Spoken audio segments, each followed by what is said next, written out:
Because when I was a young engineer, we'd work out the arsenal on weekends for no money. For Kenny Mitchell, the space program is in his blood. He's a charter member of Marshall Space Flight Center, joining on his 18th birthday in 1959 as a co-op student at Auburn University. And everything was unair conditioned, so all the paper was sticking to you. You know, just had a can-do. Yes, we can. He brought that can-do attitude with him every day of his 40-year career as an engineer with NASA. His work spanned every program, from Saturn to Skylab to the ISS and SLS, and he's also a bit of a pack rat. This is the upstairs of part of my museum of records, and I have 4 more rooms I'll show you. Okay, a bit maybe an understatement. This is the second office, and it's a little more crowded. Room after room of a lifetime of memories and memorabilia. This is all stamp collections and historical records.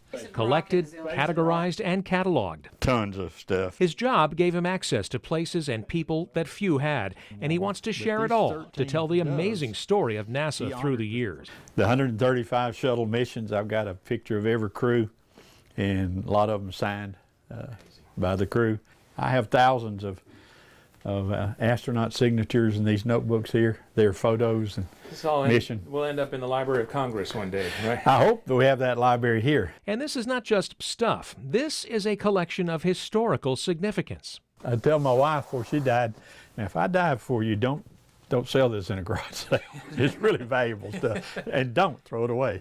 Much of Mitchell's collection is on display here at the U.S. Space and Rocket Center, including a rare model of a Soviet N-1 rocket that he collected while a diplomat in the USSR. The N-1 was supposed to take Soviet cosmonauts to the moon, but failed on launch 4 out of 4 times before the Soviets gave up. We love Kenny Mitchell here. Rocket Center archivist Diane Brown recently went through Mitchell's treasure trove. And so this is our overflow area, More of which will soon be on display as we get closer to the Apollo 11 anniversary. with everything to do with space history and pop culture, and we are so thankful and so excited that he's given all of that to us. Now this is one I treasure.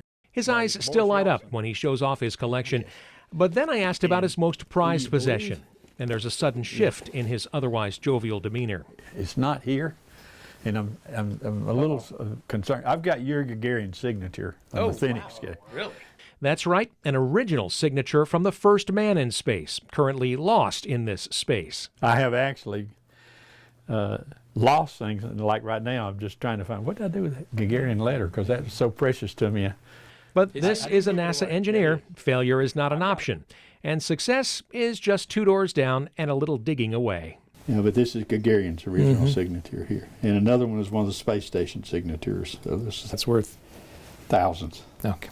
Just because of that. Sure. Another crisis averted. The monetary value aside, Mitchell believes saving these small pieces of history allows us to piece together a bigger picture of what it was like to be part of history. Are you done collecting, or are you still? Yeah, I am. Can you believe it's like an alcoholic? I've had my last drink.